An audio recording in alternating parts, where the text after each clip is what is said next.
নমস্কার বন্ধুরা, আমার কুকিং চ্যানেলে আবারও সবাইকে স্বাগত।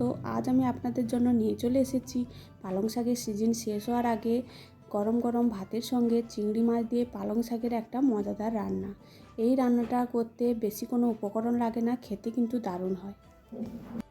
প্রথমে আমি এখানে কয়েকটা নদীর চিংড়ি মাছ নিয়ে নিয়েছি, ভালো করে কেটে বেছে ধুয়ে পরিষ্কার করে নিয়েছি। তারপরে লবণ হলুদ মাখিয়ে কিছুক্ষণের জন্য রেখে দেব। তারপর এখানে আমি কিছু রান্নাটা করার জন্য সবজি কেটে নিয়েছি। কচু, আলু, মূলো আর বেগুন সব ডুমো ডুমো করে কেটে পরিষ্কার করে ধুয়ে নিয়েছি। তারপরে কিছুটা পালং শাক বেছে পরিষ্কার করে ছোট ছোট করে কেটে ধুয়ে জল ঝরিয়ে নিয়েছি। তারপর গ্যাসের মধ্যে একটা কড়াই বসিয়ে অল্প একটু সর্ষের তেল দিয়ে তেলটা ভালো করে গরম করে নিয়েছি। আগে থেকে যে লবণ হলুদ মাখানো চিংড়ি মাছগুলো ছিল সেগুলো দিয়ে উল্টে পাল্টে 1 মিনিট ভেজে নেব। বেশি ভাজবো না, রান্নাটা করার সময় আবার সেদ্ধ হবে, তাই অল্প একটু ভেজে নামিয়ে নেব। তারপর ওই কড়াইতে আর তেল দেব না, ওই তেলের মধ্যে কেটে রাখা আলু, কচু আর মূলোগুলো দিয়ে সামান্য লবণ হলুদ দিয়ে নেড়ে চেড়ে একটা ঢাকনা দিয়ে অল্প আঁচে খানিকক্ষণ রান্নাটা করে নেব। তারপর ঢাকনা খুলে সমস্ত সবজির সঙ্গে বেগুনটাও দিয়ে দেব। বেগুনটাও ভালো করে মিশিয়ে খানিকক্ষণ ঢাকনা দিয়ে আবারও রান্নাটা করে নেব।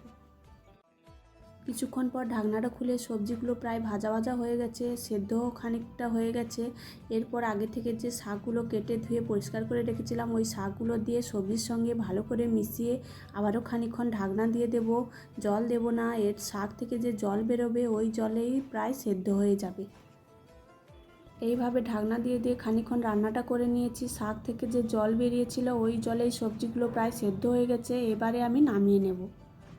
ওই কড়াইটা পরিষ্কার করে আবারও গ্যাসের মধ্যে বসিয়ে দিয়েছি। ওর মধ্যে খানিকটা সর্ষের তেল দিয়ে ওর মধ্যে 2টো শুকনো লঙ্কা আর কিছুটা গোটা জিরে ফোড়ন দিয়ে দেব।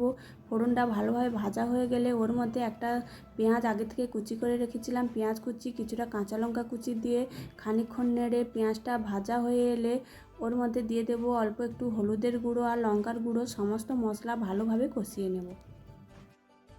সমস্ত মশলা ভালোভাবে কষিয়ে নিয়েছি, পেঁয়াজগুলো একদম ভাজা ভাজা হয়ে গেছে।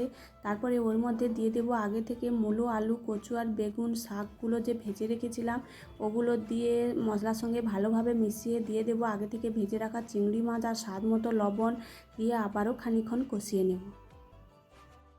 খানিকক্ষণ ঢাকনা দিয়ে মশলাগুলো শাক সবজি ভালো করে কষিয়ে নিয়েছি। ভালোভাবে কষানো হয়ে গেলে ওর মধ্যে খানিকটা উষ্ণ গরম জল দিয়ে ঢাকনা দিয়ে আবারও 1 থেকে 2 মিনিট রান্নাটা করে নেব। তারপর ঢাকনা খুলে সমস্ত সবজি একদম ভালোভাবে সেদ্ধ হয়ে গেছে। খুন্তি দিয়ে সবজিগুলো অল্প অল্প ভেঙে দেব।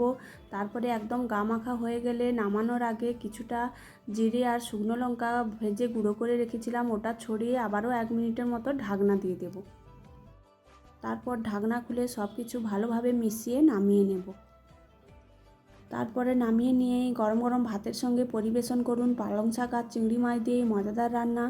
আপনারাও বাড়িতে এইভাবে একবার বানিয়ে দেখবেন, খেতে কিন্তু খুব ভালো হয়। ভিডিওটি ভালো লাগলে আমার চ্যানেলটি সাবস্ক্রাইব করে দেবেন।